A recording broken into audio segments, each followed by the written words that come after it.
वक्त के साथ कदम ताल की चुनौती, जीवन में कुछ कर गुजरने की जिद और अपने हिस्से का आसमां पाने की कोशिश करने की चाहत। देखिए हर शुक्रवार हमारे साथ आधी आबादी की बात उत्तरजन टीवी यूट्यूब चैनल पर।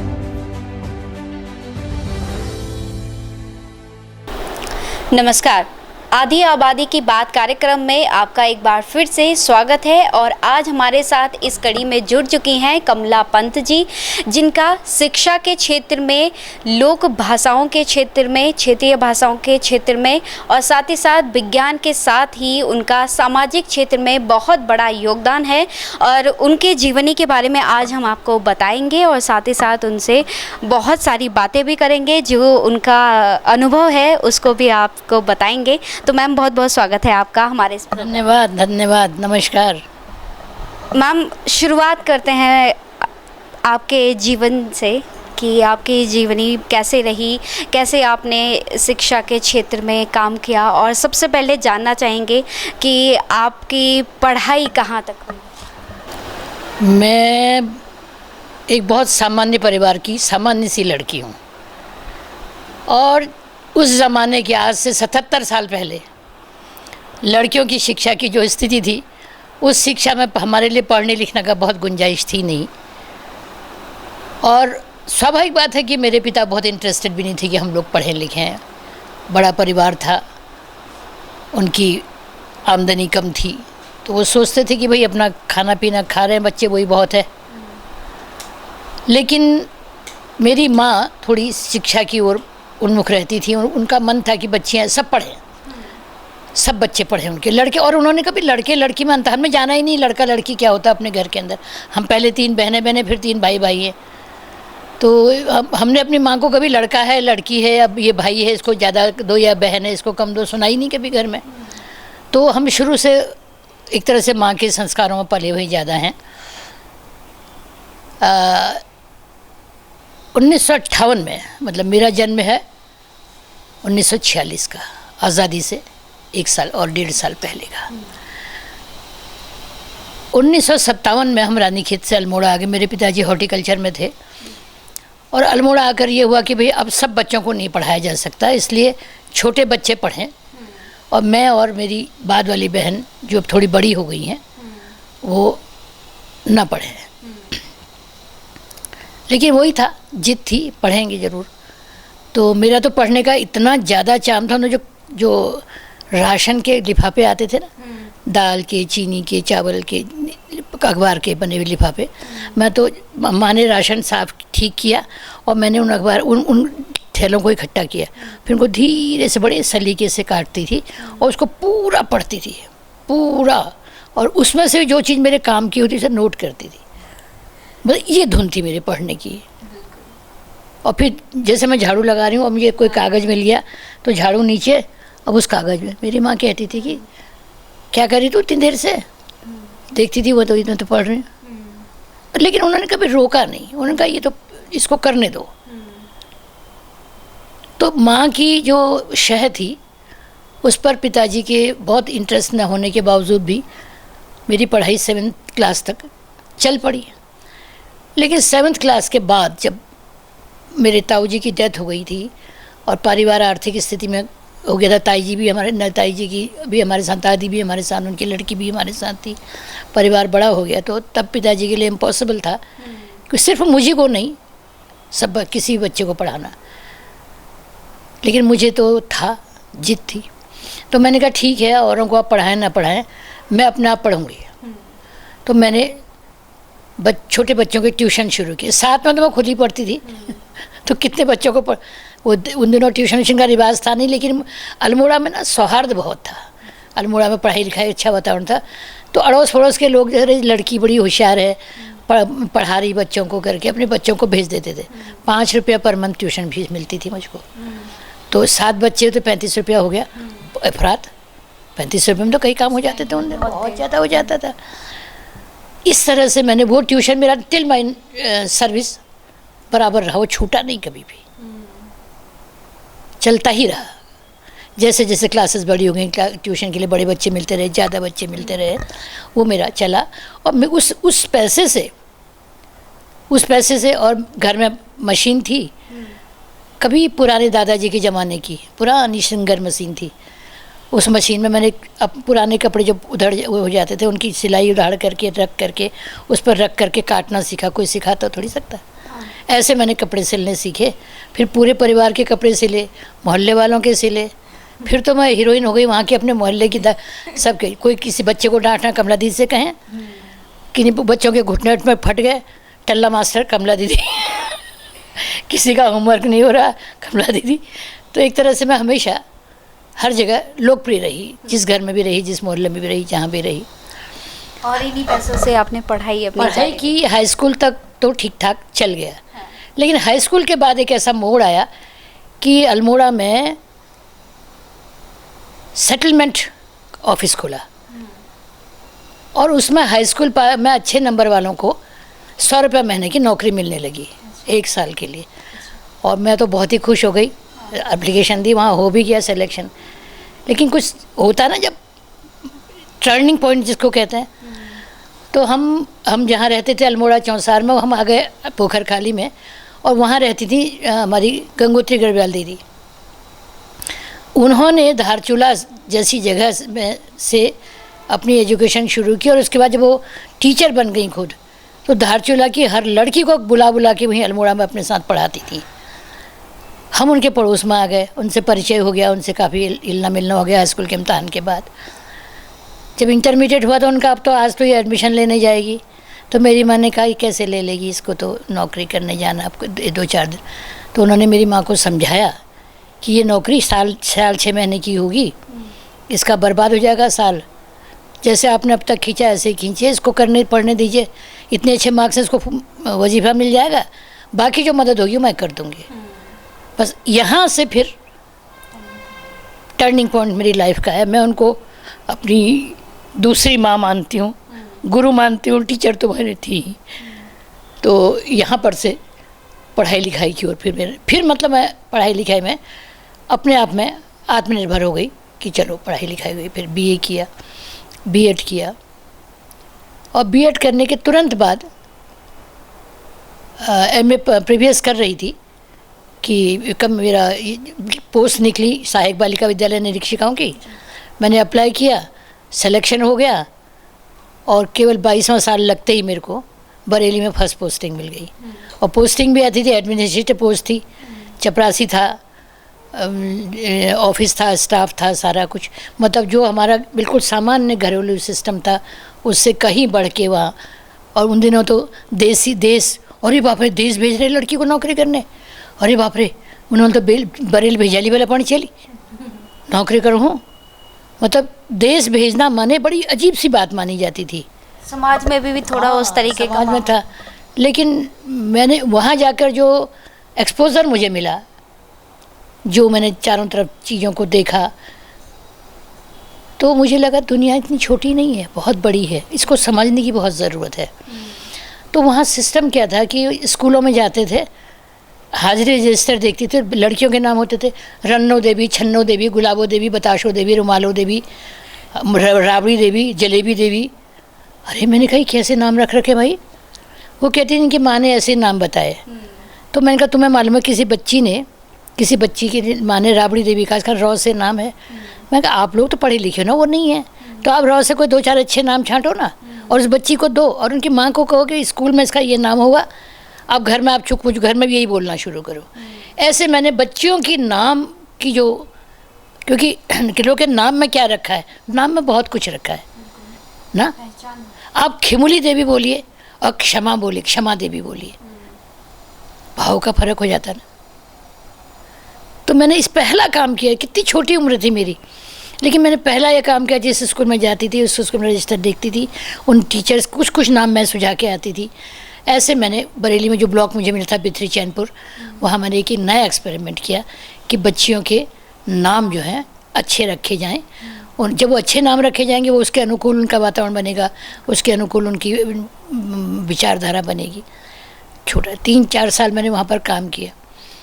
उस समय ये हुआ कि वो साल 1968 का साल जो था वो गांधी शताब्दी समारोह का साल था।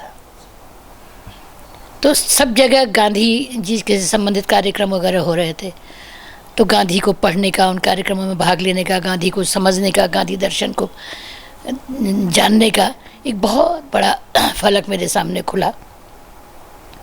और ख़ासकर शिक्षा के क्षेत्र में गांधी जी की जो सोच थी, बेसिक शिक्षा, बुनियादी शिक्षा, उस पर मेरा ध्यान गया और मैंने फिर धीरे धीरे शिक्षा में वो परिवर्तन लाने शुरू किए। इसी बीच मेरा स्थानांतरण हो गया पिथौरागढ़ 3-3.5 साल के बाद। पिथौरागढ़ ट्रांसफ़र हुआ तो मैं तो सोचती थी कि लोग कुमाऊं में ट्रांसफ़र हो गया तो और वो अपने घर हो गया, बड़ा आसान हो गया। लेकिन वहाँ जब मैं गई, पहले ही दिन जब वहाँ पर लोगों ने मुझसे अपनी कुमाऊनी में, उनकी कुमाऊनी में बात की, उनकी कुमाऊनी और मेरी कुमाऊनी में बहुत अंतर था। मतलब मुझे बड़ा अजीब सा भी लग रहा था, इनकी कितना रौ टौ क्या बोल रहे हैं, टकाड़ी टकोड़ा, ये क्या बोल रहे हैं लोग, तो बड़ा अजीब खड़खड़ वाली भाषा है। फिर मेरा तो टूरिंग जॉब था, जब टूर में जाने लगी 10 किलोमीटर दूर पर मुनाकोट में बिल्कुल अलग तरह की, काली के किनारे वड्डा वगैरह से आगे बढ़ जाओ वहाँ करनाली सिन्हा की तरफ को, उनकी बिल्कुल अलग, फिर डीडी हाट की तरफ कुछ अलग, अस्कोट की तरफ कुछ अलग, मुनशारी की तरफ कुछ, जहाँ जहाँ मैं गई मतलब बोलियों के अलग।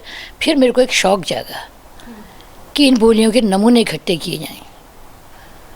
और यहाँ से मैंने एक कहानी लिखी, उस कहानी का अनुवाद वहाँ के लोगों की लोक भाषा में कराया और उसके बाद उनको जो भी उनके आने, कहानी, गीत जो भी होते थे एक पेज में वो करवाया।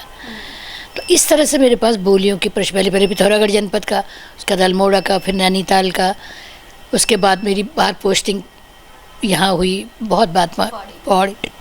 तो फिर मुझे धीरे धीरे लगा, कुछ मैंने ग्रियर्सन को पढ़ा, कुछ लोगों से बात की, फिर जहाँ मेरे परिचित थे उनको वो कहानी भेजी, उनसे अपना मंतव्य बताया।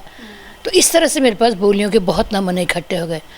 तो शिक्षा के क्षेत्र में जो मेरे अपने थे अनुभव जो थे, जो मेरे अपने पिथौरागढ़ में भी बच्चों की शिक्षा बहुत, लड़कियों को बहुत कम स्कूल भेजा जाता था, लड़कियों की ज़्यादा से ज़्यादा उपस्थिति हो, स्कूल ड्रेस पहन के बच्चे आएँ, कॉपी किताब में जिल्द लगी हुई हो, इसके लिए मैं खुद बच्चों के अपने पास बच्चे साफ़ सुथरे आए।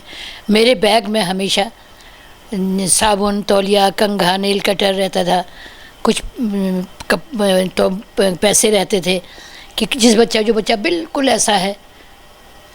कई अनुभव है, आगे तो बहुत छोटा इंटरव्यू है, एक अनुभव बताओ ना ज़िंदगी के, तो तुम समझोगे कि बच्चे किन परिस्थितियों में पढ़ रहे थे उन दोनों पहाड़ में।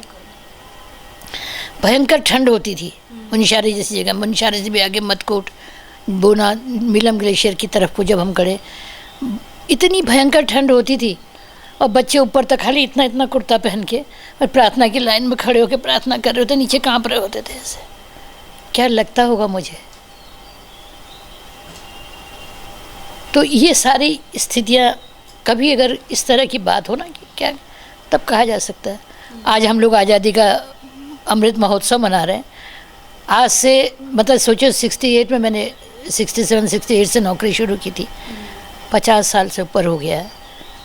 इन 50 सालों में तो बहुत परिवर्तन हुए, लेकिन 50 साल पहले क्या स्थितियाँ थी इस एजुकेशन की। बिल्कुल, मेरा अगला सवाल ही वही होने वाला था कि तब की शिक्षा में और अब की शिक्षा में कितना बदलाव आप पाते हैं, क्योंकि आप एजुकेशन विंग में बहुत ज़्यादा आप जुड़ी रहीं, साथ ही साथ डिप्टी डायरेक्टर एजुकेशन के पद से भी आप रहे हैं, तो कितना अंतर आपने इस दौरान पाया? देखो, पहला मैंने तो बता दिया ना, लड़कियों की शिक्षा बहुत कम थी, लड़कों के स्कूल बहुत थे, लड़की थे काफ़ी थे। अब तो अब जैसा नहीं था, 4-5 मील तो बच्चों को जाना ही पड़ता था, लेकिन अध्यापक बहुत ही मेहनती, मतलब 90% अध्यापक जो है ईमानदार, मेहनती और बच्चों के साथ ठीक व्यवहार रखने वाला था। 10% वो तो सब जगह होता है, मनुष्य की प्रवृत्ति है, सब एक से नहीं होते। तब ये ज़रूर था कि शिक्षक बहुत मेहनत करते थे बच्चों के साथ। एक छोटा सा उदाहरण बताती हूँ। पिथौरागढ़ का एक जगह वो चंपावत में आ गई है, बाराकोट ब्लॉक। तो बाराकोट ब्लॉक में बाराकोट स्कूल को देखने जब हम जा रहे थे, तो 3 किलोमीटर की खड़ी चढ़ाई चढ़ रहे थे और खूब तेज़ धूप में मैं वहाँ पहुँची स्कूल तक। स्कूल बांज के पेड़ों के पास खूब झुरमुट था बांज के पेड़ों का। उसके बाद मतलब तो बड़ी ठंडी हवा में 5 क्लासरूम लगे हुए थे, 5 जगह बच्चे बैठे थे, और मैंने देखा कि बड़े साइलेंट थे। बड़े बच्चे छोटे बच्चों वाले क्लास ले रहे थे और टीचर बड़े क्लासेस को ले रहे थे। एक कक्षा 1 की वो देखी, तख्तियाँ देखी, तख्ती दवा तब होता था, इतनी खूबसूरत अवा क इतना खूबसूरत लिखा था पार्टी में। देखती रह गई मैं, कितना बढ़िया लिखा, कि किस अध्यापक की राइटिंग होगी, उसने चौक से लिखा था, बच्चों ने भरा है वो। कक्षा में 2 में गई, जिसमें मोटी फिर कलम शुरू हो गई थी, वही हैंड राइटिंग। 3 के हर बच्चे की कॉपी में वही हैंड राइटिंग, 4 में वही हैंड राइटिंग, 5 में वही हैंड राइटिंग। मेरे लिए तो जैसे लगता ना जादू हो रहा अंदर से। और जब मैंने रजिस्टर देखे, हर रजिस्टर में वही एक हैंड राइटिंग। क्या हैंड राइटिंग, मतलब जैसे उसका नमूना था। आखिर मैंने रुक नहीं सकी, मैंने उनसे पूछा कि ये ऐसा कैसे पॉसिबल है। तो उन्होंने बताया, अभी मुझे याद है अधिकारी जी थे वहाँ, कि मैं शुरू से इस स्कूल में हूँ। मैं तो 8 बार STC हूँ, और ये शुरू से बच्चों की कलम में बनाता हूँ, मैं लिखता हूँ, तो बच्चों को वही आदत पड़ गई, हर बच्चे की उसी वही अक्षर बना। इसलिए आप किसी बच्चे से लिखवा लीजिए, वही आपको एक ही हैंड राइटिंग मिलेगी। ये मतलब कभी टीचर्स का ये रहता था। वह मेरे जो दूसरे मेरे सहायक हैं वो इंटरमीडिएट हैं, तो विज्ञान है, गणित है, ये मैं उनको दे देता हूँ, वो पढ़ाते हैं। छोटी कक्षाओं को मैं पढ़ाता हूँ। मतलब कहीं प्रधानाध्यापक होने का गुमान नहीं, कहीं कोई रौब-दाब नहीं, कि वो कितना अच्छा एडजस्टमेंट था। तो बच्चों ने यही अनुकरण किया ना, यही सीखा, यही पढ़ा। तो एक शिक्षा का ये कितना मतलब ये नमूना है। फिर बाद में मैंने जब ये राष्ट्रीय पुरस्कार हुआ, तो उन शिक्षक का नाम बहुत स्ट्रांगली और ये लिख करके 16 पेज का इंस्पेक्शन रिपोर्ट था मेरा वहाँ, एक एक क्लास के बारे में लिखा हुआ, तो उनको नेशनल अवार्ड मिला। तो मुझे इसका बड़ा संतोष है कि मैंने मेरे समय में जितने टीचर्स को नेशनल अवार्ड मिला, शिक्षा के लिए मिला, उनके पढ़ाने के लिए मिला, उनकी निष्ठा के लिए मिला, और उनके समर्पण के लिए मिला। आज तो क्या है, आज तो कितने अवार्ड हो गए टीचरों के लिए, जिसने जितने सर्टिफिकेट इकट्ठे कर सके। शिक्षा के उसने शिक्षा के क्षेत्र में क्या किया, अपने विषय को कैसे पढ़ाया, उस विषय में उसका रिजल्ट क्या रहा, वो ये कहाँ देखा जा रहा। अब तो देखो उसने कितने सर्टिफिकेट इकट्ठा कर रखे हैं, उस आधार पर मिलता है। तो ये कितना बड़ा अंतर है, आप देखो ना। तो आपको क्या लगता है कि क्या ऐसा शिक्षकों को अपने अंदर वो चीज़ लानी चाहिए जिससे कि हम जो पुरानी शिक्षा हमारी थी वो हम उसको बरकरार रख सकें, ना कि केवल बिजनेस बना के रखें? नहीं, टीचर्स को अपने अंदर लाना चाहिए, ये एक आदर्श वाक्य हो सकता है। लेकिन टीचर्स के साथ भी स्थितियाँ बिल्कुल बदली हैं। पहले टीचर केवल शिक्षक था, पढ़ाता था स्कूल में, 10 साल में एक बार कभी जनगणना में या इलेक्शन में 5 साल में ड्यूटी लग गई तो लग गई, बाकी उनके पास पढ़ाने का काम होता था।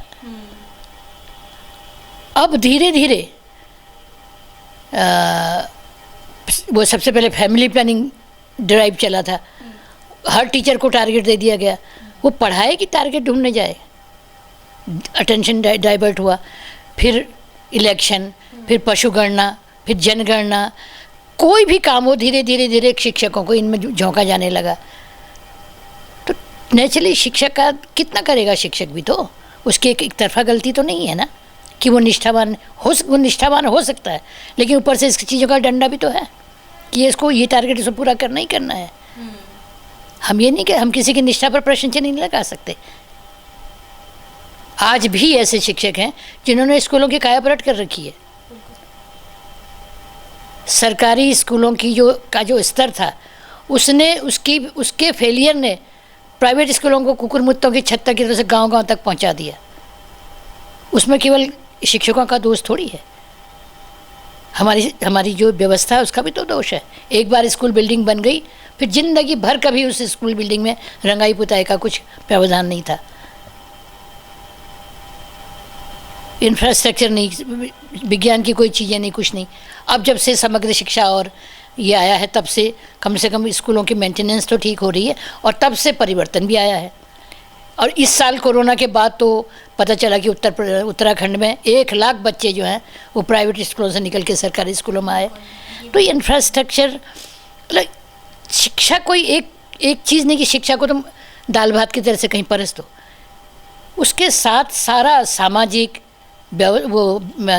आपका प्रशासनिक एक इच्छा शक्ति जिसको कहते हैं, शासन की इच्छा शक्ति, व्यवस्थाओं का जो है उस पर कंसंट्रेशन है ना, टीचर्स का प्रशिक्षण, ये सारी बात।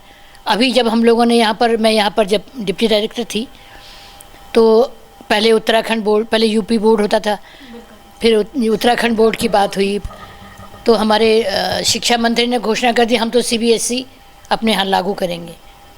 घोषणा करते जा रहे हैं, डिपार्टमेंट में किसी को पता नहीं है। तो एक दिन मैंने ही अपने डायरेक्टर से कहा, मैंने कहा कि इतनी घोषणा हो रही सर, हमको कुछ पता है कि आपको कुछ करना है? उन्होंने कहा नहीं मुझे।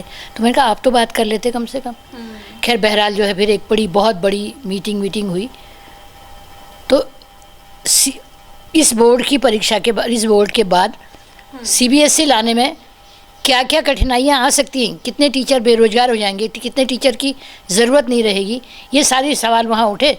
तो शिक्षा मंत्री नाराज़ हो कि अब मैंने तो सोचा कि आप लोग लागू करने के लिए मुझे बताएंगे, आप लोग तो इतनी कमियां बता रहे हैं। तो तब मैं भी उस दिन उस पर बोल डील कर रही, मंच में ही संभाल रही थी। मैंने उनको कहा कि हम जो है यहाँ इसीलिए बैठे हैं, इसीलिए जुड़े हैं इतने लोग, इतने बड़े, जिनको आपने बड़ा विद्वान और ये माना है, ताकि वो बता सकें, ताकि इसके वजह प्रोस एंड कॉन्स है उसे समझ सकें और हम ठीक से सीबीएसई बोर्ड को ठीक से लागू कर सकें। चिंतन भी तो होना चाहिए। बिना चिंतन के, बिना चीज़ों को समझे, बिना अध्ययन के जब हम ही नहीं पढ़ेंगे हमारी, तो हम क्या रखेंगे आगे। इस तरह से यहाँ हुआ, सीबीएसई लागू हुआ तो कई शिक्षक थे जो व्यावसायिक शिक्षा चलाते में थे, 128 कोर्स थे, 28। उतने लोग सोचो कितने बेरोजगार होंगे, हज़ारों टीचर बेरोजगार हो गए जो पार्ट टाइम जॉब करते थे। कम से कुछ तो चलता था। अब देखिए फिर नई शिक्षा नीति में पलट के फिर वही व्यावसायिक शिक्षा आ रही है।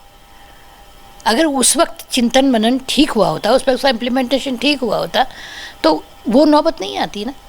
तो कहीं ना कहीं आज बेरोजगारों की तादाद भी नहीं होती, कह सकते हैं। हाँ बिल्कुल, 9 लाख से भी ज़्यादा बेरोजगार हमारे उत्तराखंड में। रोजगार के अवसर लोग, ये भी एक रोजगार माने क्या है?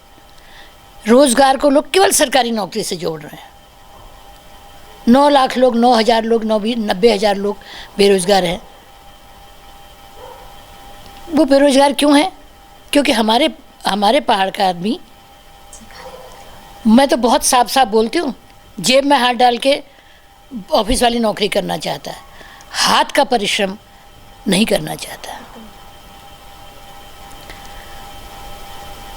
अभी एक बात बताती हूँ आपको मैं इस संदर्भ में, क्योंकि आपने बेरोजगारी की बात की।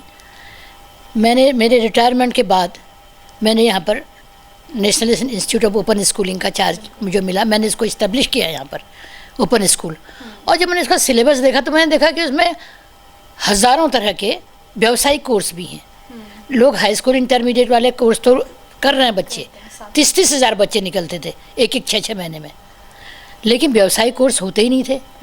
तो मैंने सोचा क्यों नहीं लेते होंगे लोग, तो उनका कोई आता ही नहीं, देते नहीं। तो मैंने ऐसा देखें कुछ मैंने अपने कुछ साथियों के साथ ये सेला कोई सिटकुल इनमें फैक्ट्रियों में लगाया, इन लोगों से बात की। तो इन्होंने कहा कि आपके यहाँ के लोग, मैंने कहा कि आपके यहाँ तो, हमारे यहाँ तो ये था जब सिटकुल खुले थे 70% लोग लोकल होंगे और 30% लोग जो टेक्निकल हैं, जो अवेलेबल ही यहाँ नहीं, वो बाहर से आएंगे। लेकिन यहाँ तो ऐसा नहीं हो रहा। तो मेरा उनका सीधा साधा जवाब था, आपके लोग एम्प्लॉयबल ही नहीं है। तो मैंने कहा कि एम्प्लॉयबल नहीं है मतलब? बोले कि वो तो मैंने इंटर कर रखा, मैंने बीए कर रखा, मैंने एमए कर रखा, ऐसा करके आ जाते हैं। क्या काम आता है ये उनको आता नहीं है।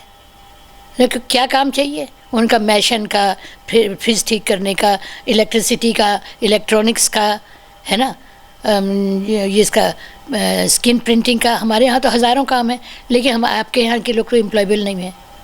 और तब मैंने यहाँ के 6 प्रसार प्रशिक्षण केंद्रों में जो कब से बंद थे और जहाँ ये प्रशिक्षण हो सकते थे, सैकड़ों ऐसे अनएम्प्लॉयज़ को जो एम्प्लॉयमेंट दे सकते थे, उनको ट्रेनिंग कराई, किसी को 3 महीने की, किसी को 6 महीने की, किसी को साल भर की, और काफ़ी लोगों को यहाँ एम्प्लॉयमेंट दिलाने में मदद की।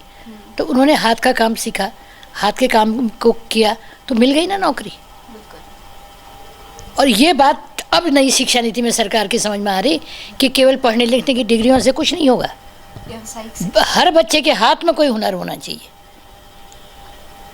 बुनियादी शिक्षा जो गांधी की थी ना, कि हाथ से काम करना बच्चे को आना चाहिए, तो अब वो आ गया है, आ रही है। अगर सफल हो गई, बढ़िया हो गई, तो जो ये रोज़गार वाली बात है, ये केवल सरकारी नौकरियों पर लोग डिपेंड नहीं करेंगे। और अच्छे बच्चे, इंटेलिजेंट बच्चे अब भी सरकारी नौकरी नहीं करते हैं, वो बड़े बड़े कॉरपोरेट्स में जाते हैं, मल्टीनेशनल कंपनीज में जाते हैं, फ़ौरन भाग जाते हैं, वहाँ जाते हैं, उनको ग्रीन कार्ड चाहिए, सेटल हो जाते हैं। हमने क्या अपने बच्चों को कभी ये संस्कार, आप देखिए ना, फॉरेन के लोग, हर कंट्री से हमारे यहाँ लोग आते हैं, सालों यहाँ रहते हैं, यहाँ अध्ययन करते हैं, पीएचडी करते हैं, लेकिन यहाँ सेटल नहीं होते हैं। यहाँ से जाके जो कुछ भी उनको करना था अपने देश में करते हैं, और हमारे बच्चे वहाँ सेटल हो जाते हैं ग्रीन कार्ड लेकर के। क्या हम अपने बच्चों को ये शिक्षा दे पाए कि नहीं, तुम वहाँ कमाओ, खूब कमा के लाओ, और फिर जो तुम्हारा अनुभव है उसको अपने देश को भी दो। कहाँ रहेगी बेरोजगारी? ऐसा एक उदाहरण इस वक्त है जनपद पिथौरागढ़ में। इस कोरोना काल में जब 2-2 साल बच्चों को वर्क फ्रॉम होम करना पड़ा, तो कुछ बच्चों को लगा कि उनकी जैसी क्वालिफिकेशन है, मतलब उनको तो कम से कम वर्क फ्रॉम होम की सुविधा मिल गई, लेकिन कई बच्चों ने खुद डिच कर दिया, कई बच्चों को निकाल दिया गया नौकरी से, और सब क्वालिफाइड लोग थे। उनका इन बच्चों का क्या होगा? पिथौरागढ़ जैसे सीमांत जगह में, जहाँ कहीं कुछ है ही नहीं बच्चों के लिए, बाहर जाने के लिए अगर किसी को बाहर भेज रहे हैं तो या तो जेवर गिरवी रखी जा रही है, ज़मीन गिरवी रखी जा रही है, मकान बेचे जा रहे हैं, ज़मीन बेची जा रही, तब बच्चा बाहर जा रहा। बाहर जाके कोई ज़रूरी नहीं वो इंजीनियर डॉक्टर बन ही जाए, नशेड़ी भी हो जा रहा, बर्बाद भी हो जा रहा। तो उन लोगों ने ऐसे बच्चों की ढूंढ खोज की कि जो इतने क्वालिफाइड हैं और हम उनके साथ काम कर सकें, तो उन्होंने एक इंस्टीट्यूट खोला है, Manas College of Science Technology and Management, केवल व्यावसायिक शिक्षा का, ताकि हर बच्चे के हाथ में केवल डिग्री ना हो, हाथ में काम करने की ताकत भी हो। ऐसा हमारे और बच्चे नहीं कर सकते, उस जनपद के, उस इंटीरियर के बच्चे कर सकते हैं, तो सबको करना चाहिए ना। सब डिग्री कॉलेज खोले बैठे हैं, क्या कर रहे हैं? बीकॉम कर रहे हैं जी, बीए कर रहे हैं जी, बीएससी कर रहे हैं जी, तो इन सब में नौकरियां हैं कहाँ? व्यावसायिक शिक्षा आज के दौर में बहुत ज़रूरी है, ये कह सकते हैं।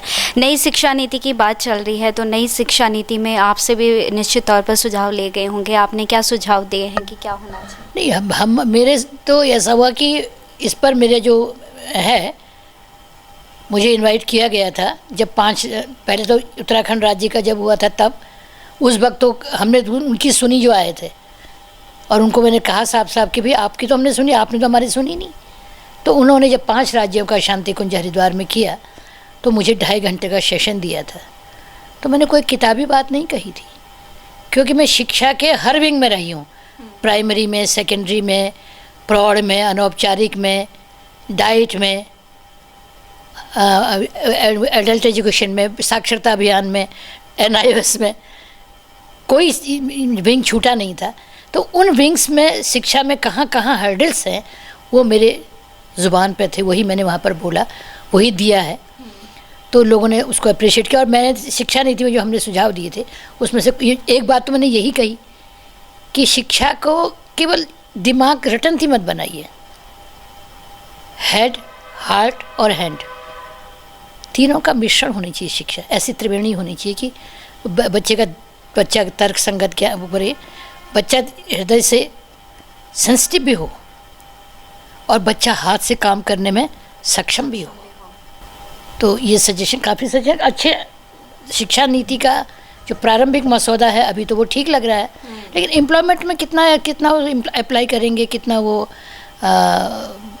हो जाएगा, ये भी कहा नहीं जा सकता। लेकिन आशा की जाती है अगर ये व्यावसायिक शिक्षा, अब तो उन्होंने कह दिया कि छोटी क्लासों से ही शुरू कर दो कुछ ना कुछ। हमारे टाइम में तो था ही इंटर से नहीं, इंटर से भी पहले और पहले छोटी क्लासों से ही शुरू करो।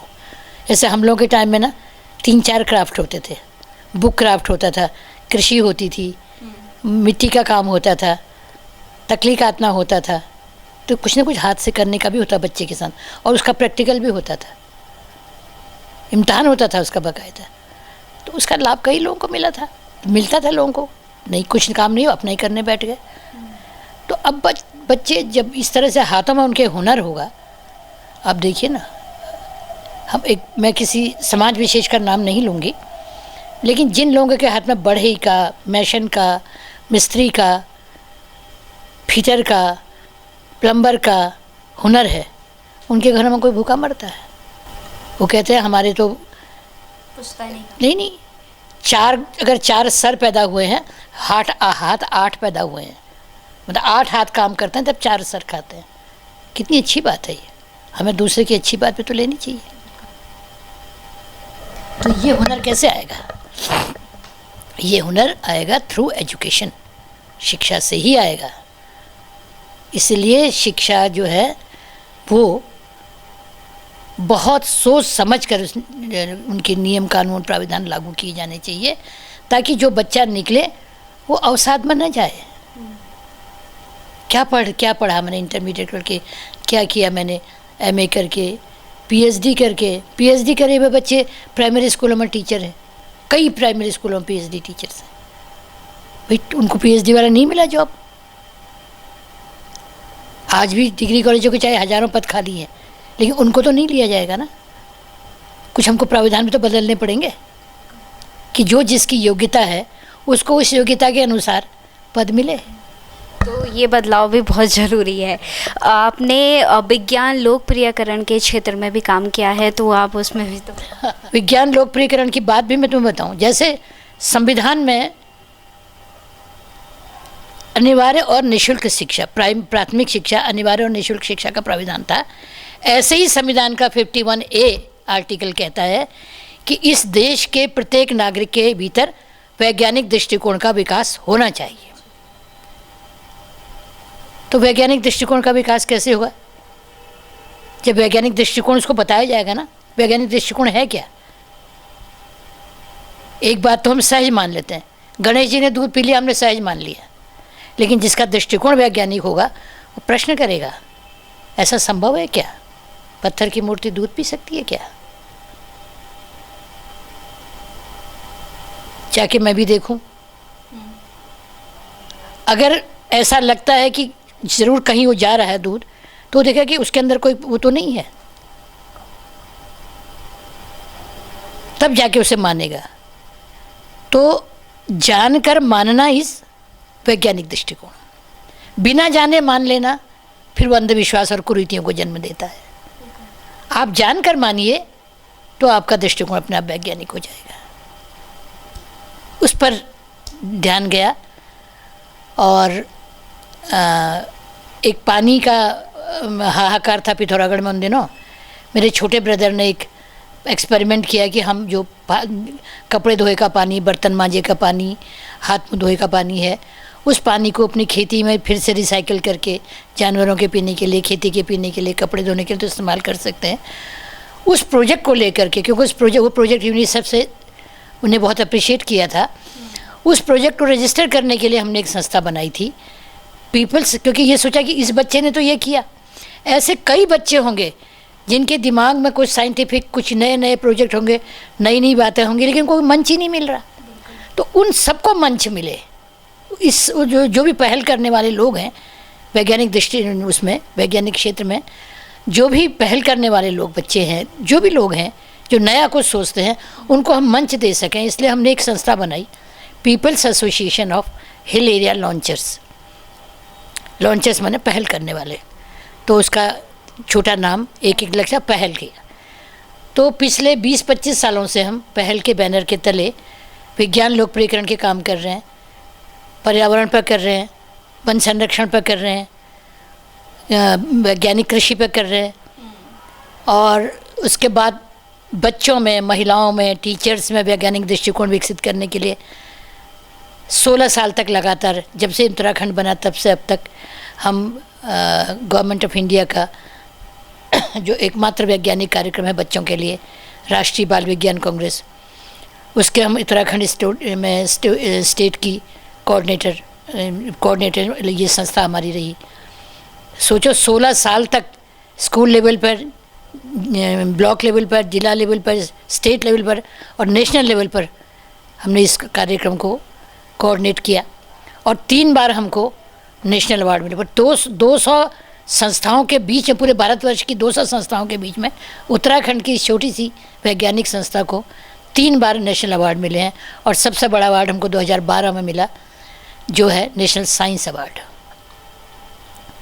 1 लाख का चेक और बहुत बड़ा एक मेमोंटो और बहुत सम्मानजनक स्थिति में। तो हमने वो किया। पिछले 10 सालों में मैंने एक पत्रिका निकाली है ISWA, यूकॉस्ट और ISWA के सहयोग से। ISWA माने Indian science writers association, UCOST ने उसको फाइनेंस किया और हमने उसका सारा कार्यभार संभाला, उसका ऑफिस है ऊपर। तो 10 साल तक विज्ञान परिचर्चा निकाली और विज्ञान परिचर्चा भारतीय पूरे राष्ट्र की पत्रिका, वैज्ञानिक पत्रिका हो गई, इतनी लोकप्रिय हुई। बस ये कोरोना काल से थोड़ा सा उसमें व्यवधान आया है। अब सोच रहे हैं कि अब थोड़ा स्कूल खुल गए हैं, चीज़ें सामान्य हो रही हैं, उसे मैं फिर से एक नए कलेवर में ले आऊँ, जिसमें अब बच्चों के लिए भी कुछ हो, महिलाओं के लिए भी कुछ हो। अभी तो हम विज्ञान के क्षेत्र में ही काम कर रहे थे, अब यही वैज्ञानिक दृष्टिकोण विकसित करने के लिए उस पत्रिका को निकालने की बात अब मैंने फिर से सोची है। बहुत अच्छा विचार है। लेकिन दोबारा से मैं शिक्षा के क्षेत्र में आना चाहती हूँ, क्योंकि आपने सामाजिक क्षेत्र के तौर पर भी आपने काम किया है। आप बच्चों को जो मतलब असहाय हैं या जो निर्धन है, ऐसे बच्चों को भी आप जो है फ्री पढ़ा रहे हैं, क्योंकि आप वो पीड़ा जानते हैं कि अगर किसी की इच्छा है पढ़ने की लेकिन परिस्थितियाँ ऐसी होती हैं कि नहीं पढ़ पाता है, तो आप ऐसे बच्चों के लिए भी काम कर रहे हैं। हम जानना चाहते हैं कि ऐसे कितने बच्चे हैं जिनको आप निःशुल्क अभी सहायता प्रदान करें। देखो बेटा, इस बारे में मैं तुमसे एक बात कहना चाहूँगी। मेरी माँ ने मुझे कुछ ऐसे संस्कार दिए हैं। वो कहती थी अगर किसी को देना हो ना, दाहिने हाथ से दो तो बाएं हाथों को भी पता नहीं लगना चाहिए। हमने दिया और हम दे रहे हैं, हम कर रहे हैं, ये कहना नहीं चाहिए। ये समझ लो कि कई बच्चों को मैं B.Ed करा चुकी हूँ, 3 महिलाओं को, 1 लड़के को, वो कई लोग एम्प्लॉयमेंट। मैं अभी भी इस वक्त भी मेरे पास 2 बच्चे हैं जिनको मैंने 9 से 12 तक पढ़ने का पूरा जिम्मा ले रखा है, फीस, कॉपी किताब, ड्रेस वगैरह सब। ऐसे और भी कई बच्चे हैं। चाहती रहती हूँ, करती रहती हूँ, चुपचाप जो बन पड़ता है, इसका मैं कोई प्रचार प्रसार नहीं चाहती, क्योंकि हम मदद कर सकते हैं। हम दानी नहीं हैं, दान नहीं दे सकते। हम केवल जो आगे बढ़ रहा उसको पुश कर सकते हैं, उतनी ही हमारी गुंजाइश है। तो उसका क्या प्रचार प्रसार। तो मैम बहुत बहुत धन्यवाद आपका हमारे साथ जुड़ने के लिए। धन्यवाद तो तुम्हें बेटा, घर बैठे बैठे तुमने मुझे टटोल डाला पूरा। तो आज हमने आपको आधी आबादी की बात कार्यक्रम में कमला पंत जी से मिलवाया है, जो काफ़ी क्षेत्रों में बढ़ चढ़कर इनका सहयोग रहा है और इन्होंने 57 जो लोक भाषाएं हैं उस पर भी काम किया है। और साथ ही साथ विज्ञान के क्षेत्र में, जैसा कि हमने बताया था, उन्होंने विज्ञान के क्षेत्र में भी कार्य कर रही हैं वो, और सामाजिक कार्यों में भी इनकी भागीदारी बहुत ज़्यादा नज़र आती है और वो काम कर रहे हैं। तो आधी आबादी की बात कार्यक्रम में आज के लिए फ़िलहाल इतना ही। अगले हफ्ते फिर किसी अन्य महिला शख्सियत के साथ फिर होंगे रूबरू। तब तक के लिए नमस्कार।